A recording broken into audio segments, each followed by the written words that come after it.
अनोशो talk. Gita दर्शन अध्याय 8 number 4।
अंतकाल में भी योग बल से भ्रुकुटी के मध्य में प्राण को अच्छी प्रकार स्थापन करके फिर निश्चल मन से स्मरण करता हुआ उस दिव्य स्वरूप परम पुरुष परमात्मा को ही प्राप्त होता है। और हे अर्जुन, वेद के जानने वाले जिस परम पद को अक्षर ओंकार नाम से कहते हैं और आसक्ति रहित यत्नशील महात्मा जन जिसमें प्रवेश करते तथा जिस परम पद को चाहने वाले ब्रह्मचर्य का आचरण करते हैं, उस परम पद को तेरे लिए संक्षेप से कहूँगा। अंतिम क्षण समस्त जीवन का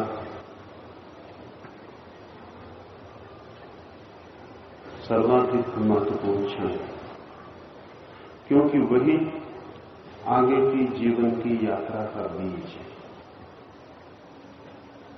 अंतिम क्षण में हम अपने जीवन का सब कुछ सिकोड़कर पुनः इकट्ठा कर लेते हैं नई यात्रा के लिए। अंतिम क्षण में वो सब संग्रहित हो जाता है जिसके सहारे आगे की यात्रा होती है। ठीक से समझे तो जब कोई जन्म लेता है तो जन्म का क्षण प्रारंभ नहीं है, क्योंकि जन्म में तो वही बीज अंकुरित होता है जो पिछली मृत्यु में संग्रहित हुआ था। ठीक प्रारंभ का क्षण मृत्यु का क्षण है कि उस समय बीज बनता है। फिर वृक्ष तो जन्म से शुरू होता है, अंकुरित होता है और यात्रा पर जाता है। जो नहीं जानते वो जन्म को प्रारंभ करते हैं, जो जानते हैं वे मृत्यु को ही प्रारंभ करते हैं। एक अर्थ में मृत्यु दोनों है,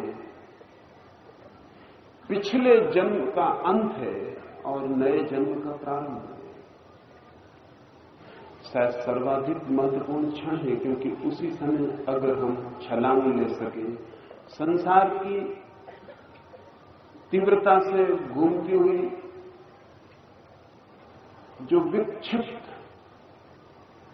दशा है, जो वर्तुल है पागल, अगर मृत्यु के क्षण में हम छलांग ले सके उसके बाहर, तो उससे ज्यादा सरलता से छलांग और कभी नहीं ली जा सकती। क्योंकि मृत्यु के क्षण में शरीर छूटता है। अगर आप शरीर के छूटने के साक्षी बन सके, मोही नहीं, तो आप उस अशरीरी का अनुभव कर सकते हैं जिसे शरीर में रहते हुए अनुभव करना कठिन मालूम पड़ता है। नया जन्म प्रारंभ नहीं हुआ, पुराना समाप्त हो रहा है। बीच की उस संधिकाल घड़ी में यदि प्रभु का स्मरण हो तो चेतना की यात्रा संसार को छोड़कर ब्रह्म की ओर शुरू हो जाए। इसलिए कृष्ण यहां अर्जुन को उस अंतिम क्षण में क्या किया जा सकता है और उस अंतिम क्षण में स्मरण करता हुआ पुरुष कैसी यात्रा पर निकल जाता है, उसकी बात कर रहे हैं। कृष्ण कहते हैं वह भक्ति युक्त पुरुष अंतकाल में भी योग बल से भृक्ति के मध्य में प्राण को अच्छी प्रकार स्थापन करके फिर निश्चल मन से स्मरण करता हुआ उस दिव्य स्वरूप को ही प्राप्त होता है। इसमें बहुत सी बातें समझने जैसी हैं। भक्ति युक्त पुरुष, भक्ति क्या है?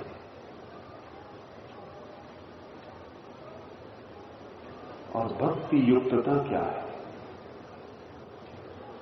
मनुष्य की चेतना में विचार की एक क्षमता है, एक और क्षमता है भाव की। विचार उपकरण है संसार में गति का, भाव उपकरण है संसार के पार गति का। मनुष्य की चेतना की दो क्षमताएं हैं विचार की। विचार की क्षमता संसार के लिए उपयोगी है। संसार में विचार के बिना एक कदम भी चलना असंभव है। लेकिन ठीक ऐसे ही एक और क्षमता है भाव की। उस भाव की क्षमता के बिना एक कदम भी परमात्मा की तरफ चलना मुश्किल है। लेकिन एक बड़ी भूल हो जाती है। चूंकि संसार में हम विचार के सहारे चलते हैं, जीवन का अनुभव, अनेक जीवन का अनुभव विचार का ही अनुभव होता है। और हमारा ये भी अनुभव होता है कि जितना हम विचार करते हैं उतनी ही सफलता मिलती संसार में। अनंत अनंत जीवन का निचोड़ ये बन जाता है कि बिना विचार किए कोई सफलता ही नहीं है, और बिना विचार किए भटक जाने का डर है। तो फिर हम परमात्मा की तरफ भी अगर कभी चलते हैं तो उसी विचार के उपकरण को लेकर चलते हैं, भटक ना जाएं, इसलिए असफल न हो जाएं, इसलिए। और जिसे हम समझते हैं सफलता का साधन वही असफलता का कारण बन जाता है, और जिसे हम समझते हैं कि भटकाव से बच जाएंगे वही भटकाव है। क्योंकि जो उपकरण संसार में काम करता है वो परमात्मा की तरफ काम नहीं करता है। जैसे कोई व्यक्ति कान से देखने की कोशिश करने लगे और आंख से सुनने की कोशिश करने लगे और मुश्किल में पड़ जाए, वैसा ही वो व्यक्ति भी मुश्किल में पड़ जाता है। जो भाव से संसार में चलने लगे, विचार से परमात्मा में चलने लगे, लेकिन भाव से संसार में चलने की भूल कोई भी नहीं करता है। और अगर कोई करता भी है तो एक दो कदम पर ही समझ जाता है कि भूल हो गई, कदम वापस लौटा लेता है। लेकिन परमात्मा की तरफ चलने में विचार के सहारे चलने की भूल 100 में 99 लोग करते हैं और कदम भी नहीं लौटाते। क्योंकि इतनी गहरी ये धारणा है हमारी कि बिना विचार के तो एक कदम भी ठीक चला नहीं जा सकता, गलती हो ही जाएगी। ये सच है, लेकिन आयाम, डायमेंशन संसार की और है और परमात्मा की और है। इन दोनों के आयाम को ठीक से समझ लें तो भक्ति युक्त पुरुष समझ में आ जाएगा कि क्या है। विचार है तर्क की प्रक्रिया, विचार है चिंतना का मार्ग, विचार है विश्लेषण की विधि। यदि किसी चीज को नियम में लाना हो तो विचार और तर्क जरूरी है। बिना तर्क के कोई नियम निर्धारित नहीं होता। यदि किसी विचार को प्रबल बनाना हो तो चिंतन, निरंतर चिंतन के द्वारा ही वो प्रबल होता है। यदि गलत विचार को अलग करना हो तो तर्क के अतिरिक्त कोई उपाय नहीं है। अगर ठीक विचार की खोज करनी हो तो तर्क की ही छेनी से काट काट कर ठीक विचार को बचाया जा सकता है, खोजा जा सकता है। यदि किसी चीज को तोड़कर उसका निरीक्षण करना हो तो विश्लेषण के सिवाय कोई उपाय नहीं। तोड़ो, जांचो, परखो। और इसीलिए विचार विज्ञान का जन्मदाता बन जाता है और इसीलिए विचार जीवन के व्यवसाय का वाहन है और इसीलिए विचार अंतर यात्रा का मार्ग नहीं है। क्यों? क्योंकि भीतर के उस जगत में, उस परमात्मा की खोज में जो जा रहा है वो किसी वस्तु का विश्लेषण करके नहीं जा सकेगा, क्योंकि विश्लेषण करते से ही चीजें मर जाती हैं। यदि हम एक व्यक्ति की जांच भी करते हैं शरीर की, तो भी अभी अभी विज्ञान को भी अनुभव होना शुरू किया कि हम भूल करते हैं।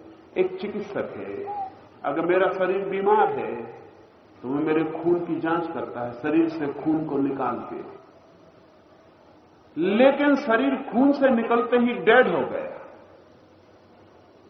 मुर्दा हो गया। मेरे शरीर के भीतर उसकी जो ऑर्गेनिक जीवन स्थिति थी वो शरीर के बाहर निकलते ही नहीं रह गई। मेरी आंख है, मेरे शरीर के भीतर जीवंत आंख की जो स्थिति है, आंख को बाहर आपने निकाल लिया तो आपको धोखा भला हो कि ये वही आंख है, ये वही आंख नहीं है, क्योंकि अब ये देख नहीं सकती, और जो देख नहीं सकती उसको आंख कौन कहेगा? सिर्फ दिखाई पड़ती है कि आंख। अब एक मुर्दा चीज है, अब इस मुर्दा चीज की जांच होगी और हम जांच करना चाहते थे जीवंत की, भूल हो जाएगी। हम जो भी विश्लेषण करके जांच पाते हैं वो हमेशा मुर्दा होता है। इसलिए चिकित्सक आत्मा को कभी भी नहीं खोज पाता। आत्मा को खोजने का कोई डायग्नोसिस का रास्ता भी नहीं है, कोई निदान भी नहीं है। और चिकित्सक जितनी खोज करता है उतनी ही मुर्दा चीजें भीतर पाता है। आखिर में वो पाता है कि आदमी सिवाय पदार्थ के जोड़ के और कुछ भी नहीं है। आत्मा चूक जाती है। विश्लेषण के द्वारा, काटने के द्वारा, खंडन के द्वारा हम केवल मुर्दा मृत पदार्थ को ही जान सकते हैं। इसीलिए विज्ञान पदार्थ से संबंधित दिशाओं में बहुत सफल हुआ है, लेकिन चेतना से संबंधित दिशाओं में बिल्कुल भी सफल नहीं हुआ है। असल में चेतना का कोई विज्ञान नहीं बन सका है, शायद बन भी नहीं सकेगा, क्योंकि विचार उसका मार्ग नहीं है। अगर जीवन को जानना है, जीवन, तो भाव उसका मार्ग है। विचार तोड़ता है तब जांचता है, भाव जोड़ता है तब जांचता है।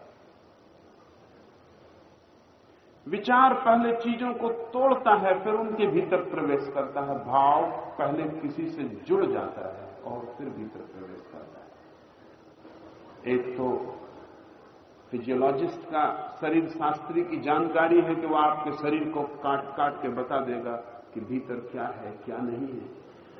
एक प्रेमी की भी जानकारी है, वो भी जिससे प्रेम करता है वो भी उसके संबंध में बहुत कुछ जान लेता है, लेकिन वो जानना प्रेमी को काट कर नहीं होता, प्रेमी से जुड़कर होता है। भाव प्रेम का ही मार्ग है। वहां हम परमात्मा है या नहीं इसे तर्क से जानने नहीं जाते, इसे भाव से जुड़कर जानने की चेष्टा करते हैं। निश्चित ही तोड़ने की जो विधि है वो जोड़ने की विधि नहीं बन सकती।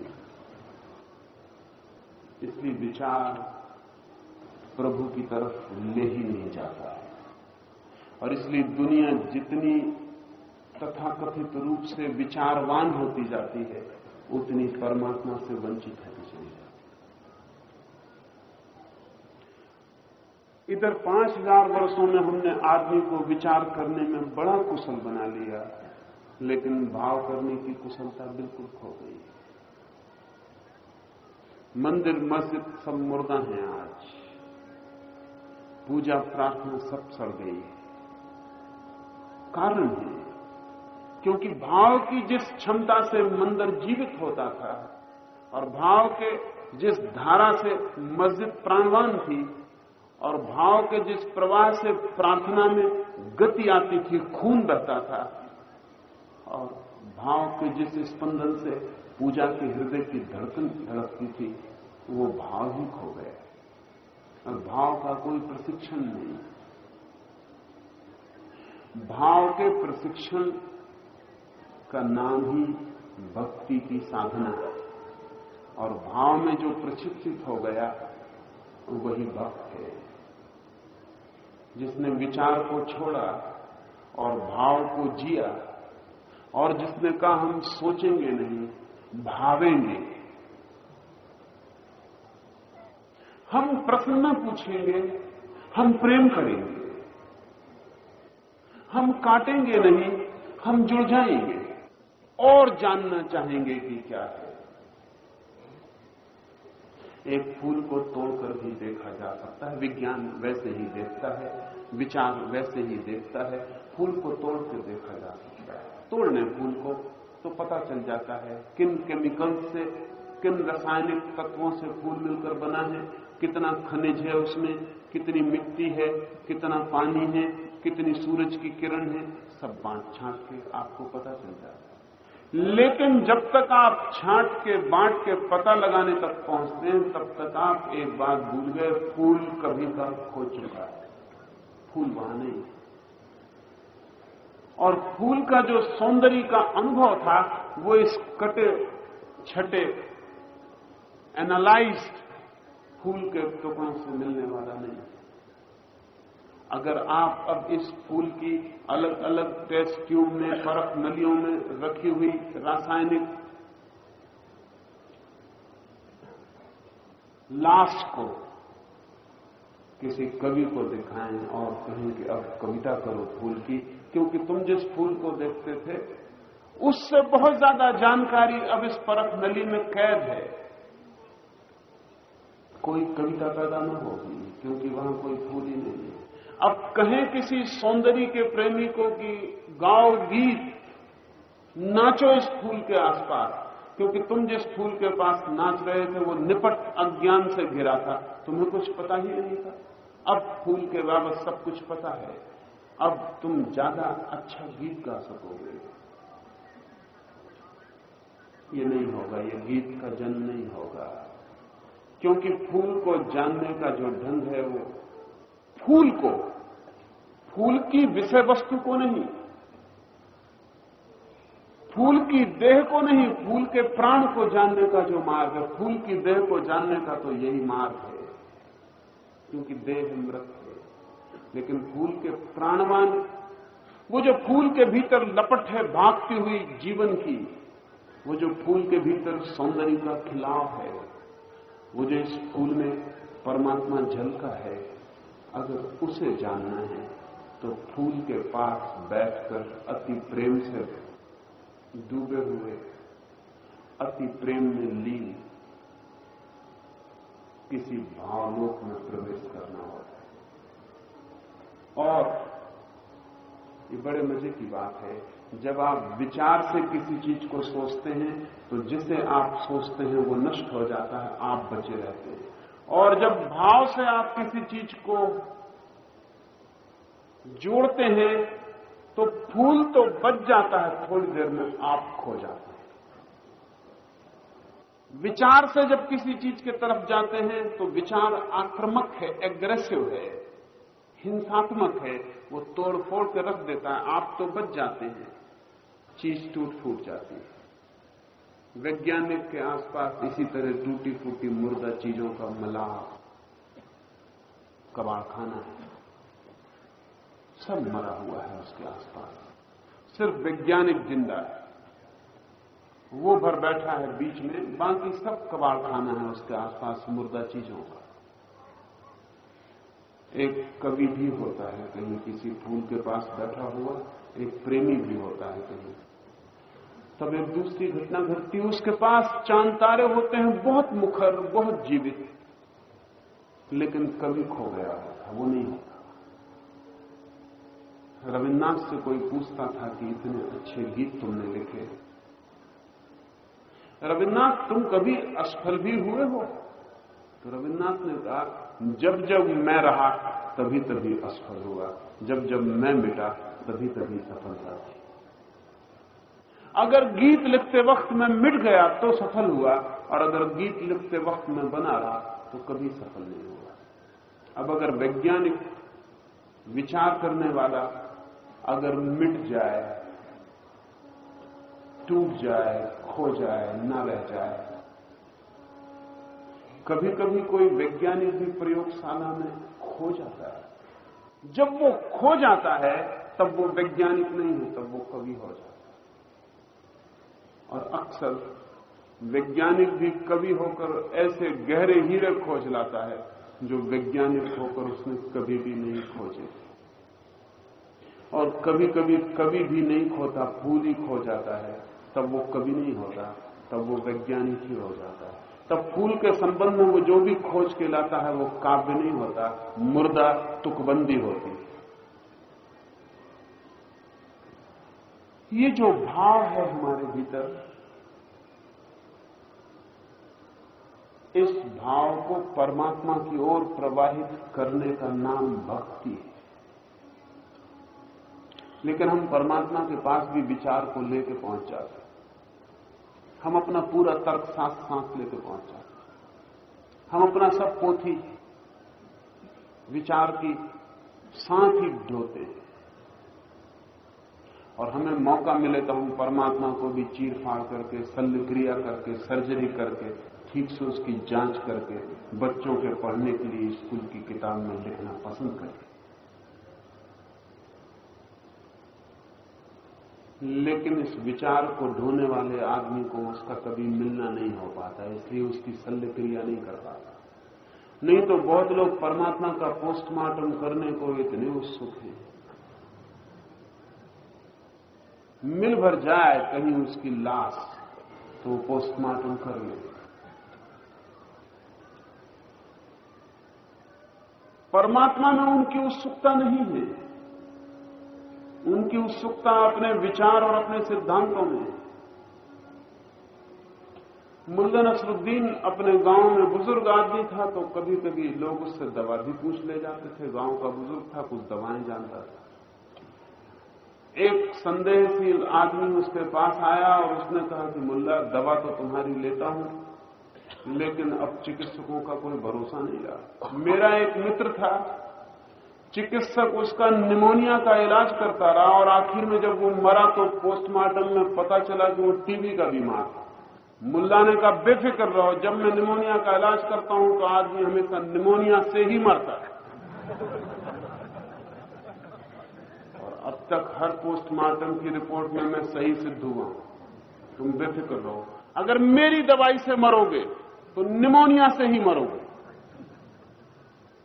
ऐसा कभी नहीं होता कि कोई दूसरी बीमारी से मर जाता। विचारवादी उत्सुक है अपने विचार में। वो कहता है कि अगर मैंने कहा कि निमोनिया है तो निमोनिया ही से मरोगे, और अगर नहीं मानते तो पोस्टमार्टम की रिपोर्ट सिद्ध करेगी कि तुम निमोनिया से ही मरे। न तुमसे उसे प्रयोजन है। विचार को अपने अहंकार से प्रयोजन है। इसलिए विचार के आसपास जो लोग घूमते रहते हैं वो अहंकार के आसपास घूमते रहते हैं, और अहंकार से परमात्मा का क्या लेना देना। ध्यान रहे, भाव की दशा में अहंकार नहीं बचता, भाव का कोई अहंकार नहीं। क्यों? क्योंकि अहंकार पैदा होता है दूसरों के संसर्ग में।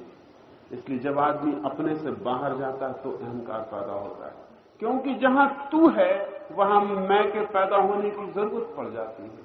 लेकिन जब आदमी अपने भीतर जाता है वहां कोई तू है ही नहीं, तो वहां मैं को पैदा होने की कोई जरूरत नहीं रह जाती। मैं अकेला नहीं जी सकता, उसके लिए तू का छोर चाहिए।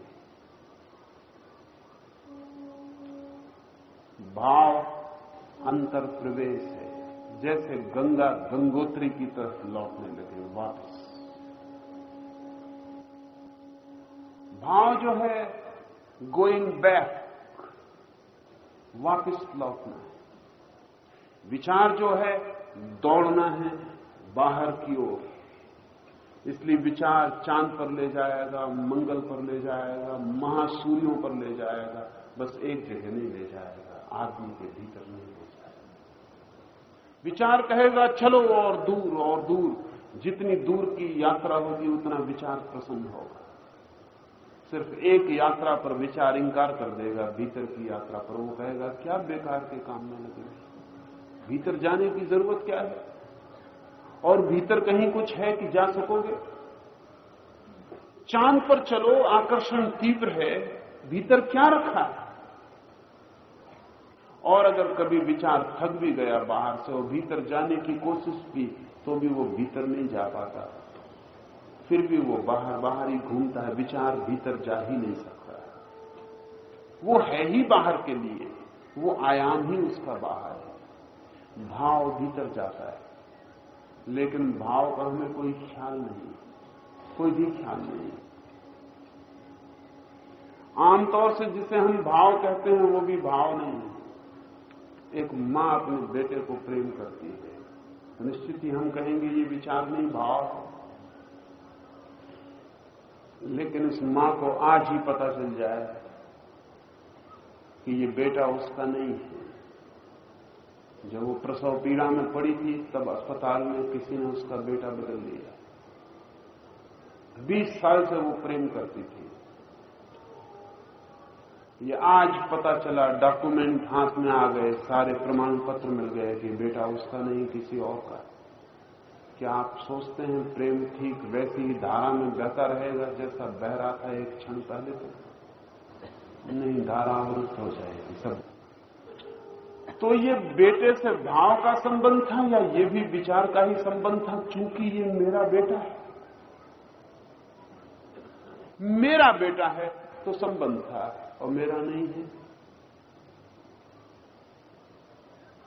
तो संबंध एकदम शिथिल होगा और खो जाए। भाव मेरा तेरा नहीं जानता, सिर्फ विचार ही मेरा और तेरा जानता है। इसलिए जिस मां ने मां होने का आनंद नहीं लिया और सिर्फ मेरे बेटे को प्रेम किया, अभी उसके भाव का जन्म नहीं हुआ है, अभी ये भी विचार है। भाव मेरा तेरा जानता ही नहीं, भाव सिर्फ प्रेम जानता है। वो मेरा हो तो भी और तेरा हो तो भी, और भाव जब गहन होता है तो कोई भी मौजूद ना हो, तब उस निर्जन में भी भाव की धारा प्रेम की वर्षा करती रहती। बुद्ध जैसा व्यक्ति जब कहीं बैठता है या कृष्ण जैसा व्यक्ति जब कहीं खड़ा होता है, कोई भी ना हो वहां तो भी प्रेम की किरणें वैसी ही फैलती रहती हैं जैसे एकांत में जलते हुए दिए से प्रकाश गिरता है। वो किसी के लिए निवेदित नहीं है, वो किसी के लिए एड्रेस नहीं है, वो सिर्फ भाव है, और उस भाव में रमने में परमानंद है। जिस दिन भाव अनएड्रेस्ड होता है उसी दिन परमात्मा के लिए एड्रेस्ड हो जाता है। जिस दिन भाव बिना किसी पते के घूमने लगता है, भीतर से बहने लगता है, उसी दिन वो परमात्मा के चरणों पर पहुंचना शुरू हो जाता है। लेकिन ये भाव अंतर्गमन है, अपने पर वापस लौटना है। तो जिसे भी भाव की तरफ चलना हो, उसे पहली शर्त तो यह है कि वो विचार से सावधान हो। इसका यह अर्थ नहीं है कि वो विचार छोड़ दे, इसका इतना अर्थ है कि वो विचार बाहर के लिए करे और भीतर के संबंध में विचार को बाधा न देने। वैसे विचार की आदत इंटरफियर करने की है हर चीज में, और अगर आप विचार से कहेंगे मत डालो बाधा, तो विचार ही आपसे कहेगा कि तुम ही उल्टे मेरे काम में बाधा डाल रहे हो। मुल्ला नसरुद्दीन बैठा है अपने घर में, चिट्ठी डालने वाला दरवाजे के नीचे से चिट्ठी डाल गया है। पत्नी उठी, मुल्ला उठ ही रहा था कि पत्नी उठ गई। उसने चिट्ठी उठाई, पता पढ़ा। मुल्ला ने पूछा किसकी? उसने कहा मेरे मायके से। किसके नाम? पत्नी ने कहा मेरे नाम। पत्नी ने चिट्ठी खोली, पढ़ने लगी। मुल्ला ने पूछा क्या लिखा है?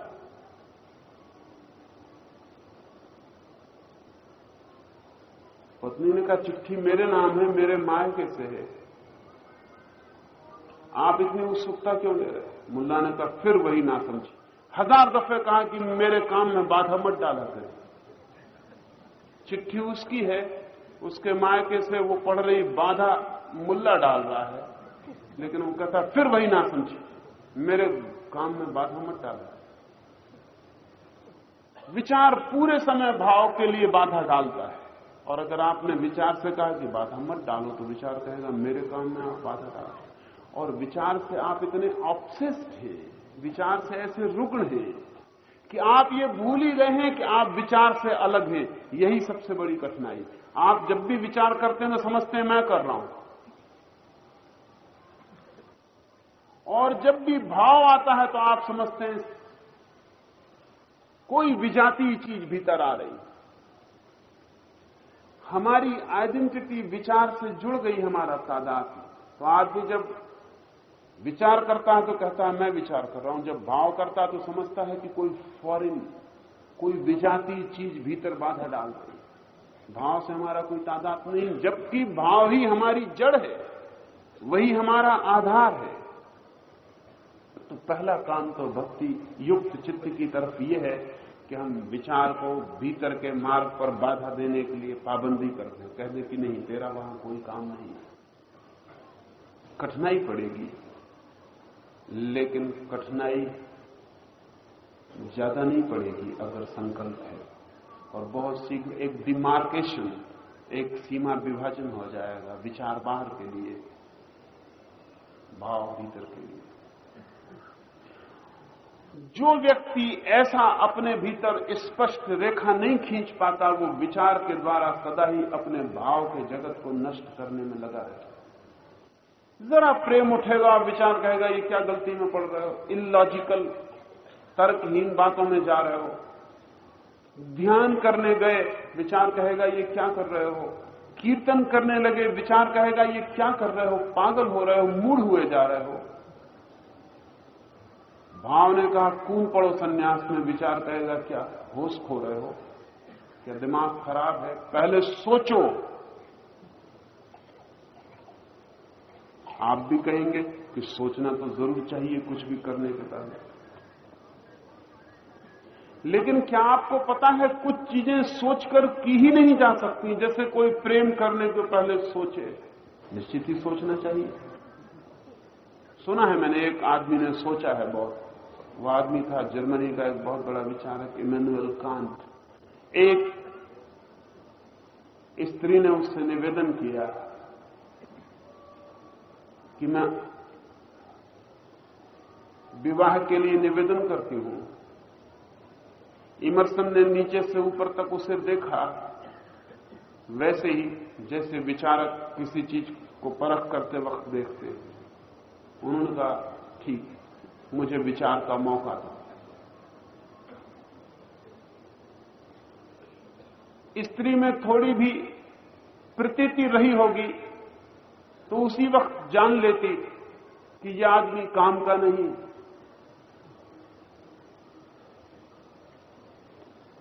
फिर महीनों पर महीने निकल गए, वर्ष निकल गया, 3 वर्ष निकल गए, और 3 वर्ष बाद इमर्सन उसके दरवाजे पर पहुंचा।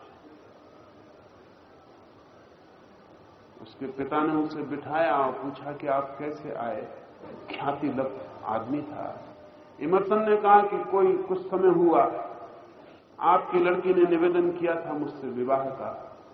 3 साल मैंने सब तरह अध्ययन किया, चिंतन किया, मनन किया। विवाह के पक्ष में और विपक्ष में सारी युक्तियां, सब तर्क, यही कहने आया हूं कि अभी तक कोई निर्णय नहीं हो पाया। लेकिन उसके पिता ने कहा अब आप चिंता छोड़ें, लड़की के विवाह हुए भी 2 साल हो गए, एक बच्चा भी हो चुका है, वैसे भी काफी देर हो चुकी है, और अब तो अब आप चिंता ही छोड़ दें। इमैनुअल कांट विचारक था।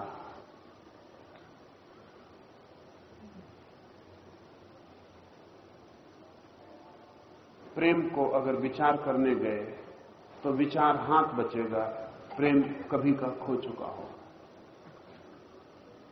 लेकिन प्रेम के संबंध में हम ये नासमझी नहीं करते, लेकिन प्रार्थना के संबंध में जरूर करते हैं। क्यों करें प्रार्थना? ये क्यों सवाल विचार का है, ये सवाल भाव का नहीं है। भाव क्यों पूछता ही नहीं, भाव पूछता है कैसे करें प्रार्थना। भाव पूछता है क्या है प्रार्थना, क्यों नहीं, क्या मिलेगा प्रार्थना से, यह भी भाव नहीं पूछता। कभी प्रेम ने पूछा है कि क्या मिलेगा प्रेम से? प्रार्थना करने वाले ने भी कभी नहीं पूछा। लेकिन हम प्रार्थना करने वाले निरंतर पूछते रहते हैं क्या मिलेगा, क्या मिला है, कुछ मिल रहा है, नहीं मिल रहा है। नहीं, भाव नहीं है वहां। विचार को हटाएं, अन्यथा भाव के जगत में कोई गति नहीं होगी। विचार को कहें कि तेरी सीमा है, वहां तू काम कर, बाहर, घर के बाहर, घर के भीतर नहीं। कुछ मेरे अंतस्थल का भी जगत है जहां तू बाधा न डाल। तू पदार्थ से जूझ, तू परमात्मा से जूझने मत चल, अन्यथा मुझे हरा कर रहे। तू पदार्थ को काट, लेकिन प्रेम को काटने की तैयारी मत कर। तू पदार्थ की परीक्षा कर, लेकिन परमात्मा की परीक्षा लेने मत जा। तो फिर दूसरा कदम उठाया जा सकता है भाव के विकास का। जहां भी चिंतन को गति ना मिलती हो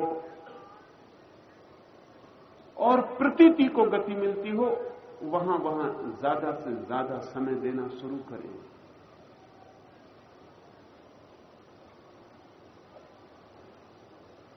संगीत सुन रहे हैं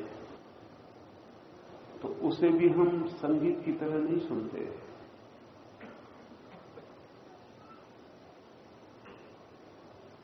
सुना है मैंने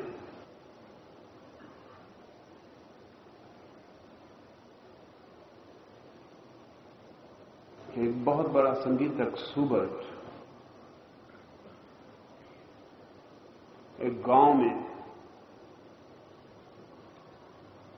संगीत बजाने गया है। जब वो अपना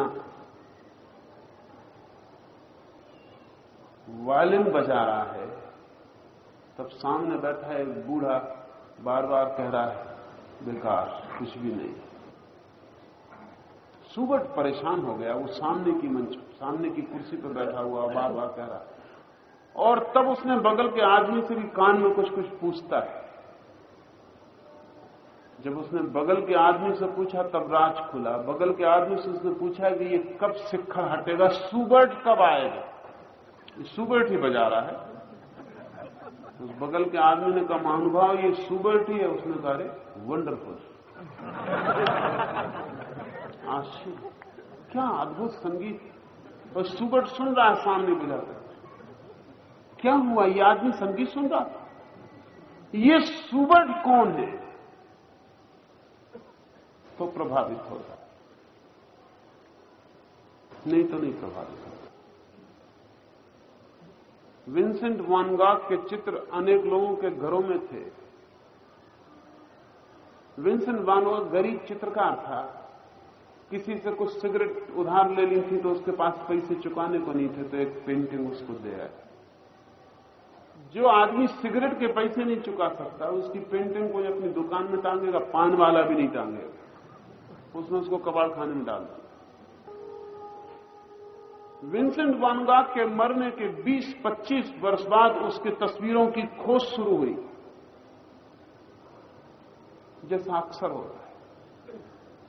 विंसेंट वैन गॉग को खाने के पैसे नहीं थे, और अब विंसेंट वैन गॉग की एक एक तस्वीर 4 और 5 लाख रुपए की होती। खोजबीन मच गई कि कहां उसकी तस्वीरें, क्योंकि उसकी एक तस्वीर जिंदगी में बिकी नहीं, कभी एक नहीं बिकी, तो मुफ्त उसने दे दी थी। मित्र उस पर अनुग्रह करके तस्वीर टांग देते थे अपने बैठक खाने में, और जैसे ही वो जाता था उतार के पीछे हटा देते थे। और कभी फिर घर आने को है तो जल्दी से उसकी तस्वीर टांग देते थे, उसको बुरा न लगे। लोगों ने खोजबीन की तस्वीरें एकदम कीमती हो गई। नकली लोगों ने विंसेंट वैन गॉग की तरह ही चित्र बना बना के लाखों रुपए कमा लिए। जो तस्वीर पीछे घर में पड़ी थी, जैसे घर के मालिक को पता कि विंसेंट वैन गॉग की है, वैन गॉग है, तस्वीर बैठक खाने में आ गई, अभी तक कबाड़ खाने में पड़ी। इस आदमी को तस्वीर से कोई भी संबंध बन पा रहा? कोई संबंध नहीं था। आपके घर में भी हीरा पड़ा हो और पत्थर आपको पता हो तो उससे कोई संबंध नहीं बनता, और पत्थर पड़ा हो और वहम आ जाए कि हीरा है तो संबंध बन जाता है। तो आप में कोई सौंदर्य से कोई भाव का लेना देना नहीं है, ये सब विचार का ही मामला है। भाव जहां हो, संगीत बज रहा है, छोड़ें फिक्र कौन बजा रहा है, छोड़ें फिक्र क्या बजा रहा है, इतने ही फिक्र करें कि मन जहां बुद्धि हट जाती है और भाव की तरंगें होती है, क्या ये संगीत उन भाव की तरंगों को छू रहा? अगर छू रहा है तो बुद्धि को एक तरफ रख दें उतार के और इस भाव की धारा में बहें। चाहे फूल हो, चाहे आकाश के तारे हों, चाहे संगीत हो, चाहे किन्हीं दो सुंदर आंखों में मिली कोई झलक हो, चाहे किसी चेहरे का सौंदर्य हो, चाहे किसी पत्थर का सौंदर्य हो, चाहे मंदिर हो, चाहे मस्जिद, जहां भी आपको लगता हो कि बुद्धि के गहरे में जाके कोई चीज छू रही है, बुद्धि को हटा दें और अपने हृदय को खुला कर दें ताकि वो आपके हृदय पर स्पर्श करके उसको जगा पाए। अगर कोई व्यक्ति इतनी ओपनिंग, इतना दरवाजा अपने में बना ले तो बहुत शीघ्र ही वो पाएगा कि भाव का एक अनूठा अंकुरण उसके भीतर हो जाता है। और इस भाव के अंकुरण के साथ आता है प्रेम, निर्व्याज प्रेम। इस भाव के अंकुरण के साथ आता है प्रार्थना का लोभ रहित बेसर। इस भाव के साथ आती है धीरे धीरे भक्ति। भक्ति का अर्थ है एक के प्रति नहीं, समस्त के प्रति प्रेम। एक के प्रति नहीं, समस्त के प्रति प्रेम। जब तक सुंदर में ही सुंदर दिखाई पड़ता है तब तक अभी पूर्ण सौंदर्य का अनुभव नहीं हुआ, और जब कुरूप में भी सौंदर्य के दर्शन शुरू हो जाते हैं तो पूर्ण सौंदर्य का अनुभव हुआ। जब तक मित्र से ही प्रेम बनता है तब तक पूर्ण प्रेम का कोई पता नहीं, और जब शत्रु से भी प्रेम बन जाता है तभी पूर्ण प्रेम का पता है। जिस दिन भाव की ये धारा समस्त के प्रति बिना किसी कारण के, बिना किसी निर्णय के, बिना किसी चुनाव के बहनी शुरू हो जाती है, भक्ति बन जाती है।